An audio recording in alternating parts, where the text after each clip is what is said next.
आज मेरे पति का मन था कि मुझे गाँव जैसा अम्मा के हाथ का खाना खाना है, तो मैंने कहा चलो वही मैं बना के देती हूँ।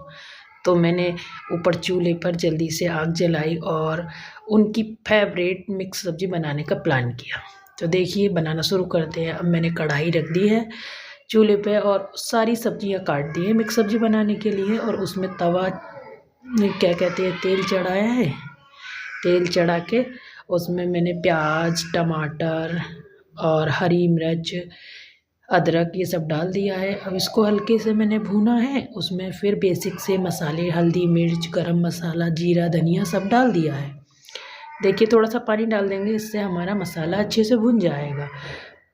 मेरे हस्बैंड की इच्छा थी तो मैंने सोचा भाई इच्छा तो उनकी पूरी करनी है। देखिए ये मसाला भुन गया है। अब इसमें जितनी भी मैंने सब्जियां काटी हैं, आप चाहें जितनी आपके घर में सब्जियां काट सकते हैं। मेरे यहाँ जो जो सब्जियां थी मैंने सारी सब्जियां काट ली हैं। अब उनको हम कढ़ाई में डाल देंगे। चूल्हे पे बनाया हुआ खाना बहुत ही स्वादिष्ट होता है, उसको खाने में भी बहुत आनंद आता है। तो देखिए ये मैंने सब्ज़ी चढ़ा दिया और इसमें थोड़ा ज़्यादा पानी डाला है मैंने, ताकि चूल्हे पे हम इसको तेज़ आग जलाएंगे जिससे कि हमारी सब्ज़ी आसानी से इतने पानी में गल जाएगी। अब इसको मैंने ढक दिया है और 15 मिनट के लिए छोड़ देंगे। देखिए 15 मिनट हो गए हैं और 15 मिनट में बिल्कुल परफेक्ट सब्ज़ी बनकर तैयार हो गई है। कितनी अच्छी खुशबू आ रही है हमारी सब्ज़ी से, बहुत बढ़िया सब्ज़ी बनी है। अब इसमें हम धनिया डाल देंगे। तो देखिए ये मैंने धनिया पहले से ही धुल के काट लिया था, इसको हमने डाल दिया है। एक्चुअल में क्या है, मैंने अपनी छत पर चूल्हा बना रखा है, तो जब भी मेरे हस्बैंड की इच्छा होती है तो भाई एक हस्बैंड की इच्छा को तो पूरा करना ज़रूरी है, तो मैं चूल्हे पे खाना बना देती हूँ। तो देखिए हमारी सब्ज़ी बनकर तैयार हो गई है। और मिक्स सब्ज़ी के साथ उनकी इच्छा थी कि मैं बाजरे की रोटी खाऊँ, तो मैंने सोचा क्यों नहीं बाजरे की रोटी बनाऊँगी, आप परेशान ना हो। तो मैंने रोटी की तैयारी शुरू कर दिया है। देखिए चूल्हे में कभी कभी आग बुझ जाती है और उसको बीच बीच में हमें टाइम देना होता है। तो देखिए मैंने ये तवा चढ़ा दिया है। अब मैं रोटी बनाना शुरू करूँगी। मैं इस बाल्टी में अपना बाजरे का आटा छत पर ही रखती हूँ। तो देखिए जितनी हमें ज़रूरत है, थोड़ा थोड़ा बाजरे की रोटी बनाते समय ये ध्यान रखें कि एक साथ बहुत सारा आटा ना गूँथें। दो दो रोटी का आटा ही गूँथें तो ज़्यादा सही रोटी बनकर तैयार होती है, नहीं तो रोटी बीच में से टूटने के ज़्यादा चांसेस रहते हैं। और बहुत आसानी से बाजरे की रोटी बन जाती है। देखिए मैं कितने सिंपल तरीके से बाजरे की रोटी बनाऊँगी। देखिए इसको बस इस तरीके से गूँथते जाएं। देखिए ये गूँथ गया है आटा। अब हम इसको इस तरीके से गोल गोल घुमाएंगे और इसकी रोटियां बना लेंगे। और आप एक चीज़ और ध्यान रखें, बाजरे की रोटी बनाने के लिए बाजरा खरीद कर बाज़ार से पिसवाएं खुद, तब इसकी रोटी ज़्यादा अच्छी बनती है। मैंने तो अपने गांव से मंगा लिया था।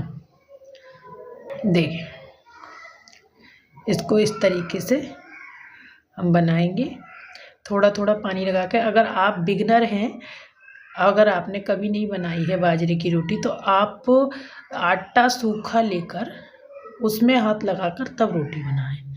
तो देखिए ये मेरी रोटी बिल्कुल बनकर अच्छे से तैयार हो गई है। ये देखिए कितनी गोल एकदम बढ़िया रोटी बनकर तैयार हुई है। इधर हम ये सेक रही है और दूसरी रोटी की तैयारी कर लेते हैं। देखिए अब मैं ये दूसरी रोटी भी बना लूँगी, इसके लिए लोई तैयार कर रही हूँ। इतने ही हमारी ये रोटी ऊपर एक साइड से लग रहा है कि सिक गई है। अब इसको हम ऐसे पलट देंगे। अगर आप इससे नहीं पलट पाते हैं तो एक पलटा ले लें, हमारे यहाँ इसको करछुली कहते हैं, इससे भी आसानी से पलट सकते हैं। क्योंकि स्टार्टिंग में दिक्कत आती है, जब हम पहली बार बनाते हैं तो हमें समस्या रहती है। तो देखिए मेरी ये रोटी तवे पे सिक रही है और दूसरी रोटी मेरी तैयार हो रही है। अब मैं चूल्हे में जगह बना लेती हूँ जहाँ पर हम अपनी रोटी को सेकेंगे। देखिए ये दूसरी रोटी बनकर तैयार हो गई मेरी। और इसको हम आंच पर सेकेंगे।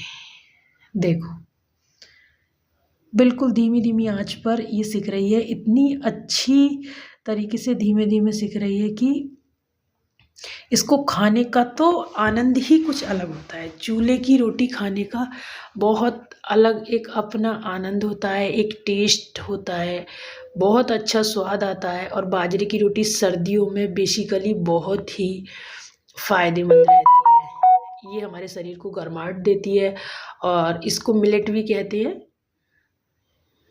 देखिए कितनी अच्छी रोटी बनकर तैयार हुई है, बिल्कुल करारी। और मेरे हस्बैंड की फेवरेट सब्जी। ये देखिए अब मैं इसको सर्व कर देती हूँ। देखिए रोटी कितनी अच्छी रोटी बनकर तैयार हुई है। तो लाइए इसको हम सर्व करते हैं। देखिए और लोहे की कढ़ाई में ही आप सूखी सब्जी बनाएं तो उससे हमें पोषण ज़्यादा से ज़्यादा प्राप्त होता है और हमें आयरन भी भरपूर मात्रा में मिल जाता है। इसलिए मैं हमेशा सूखी सब्जी कोशिश करती हूँ कि लोहे की कढ़ाई में ही बनाऊँ। मैं गैस पे भी बनाती हूँ तो लोहे की कढ़ाई का ही यूज़ ज़्यादातर करती हूँ। और देखो बाजरे की रोटी है तो वही उसके ऊपर घी तो बनता है। ये जब गाँव का देसी खाना है तो घी तो डालना ज़रूरी है। तो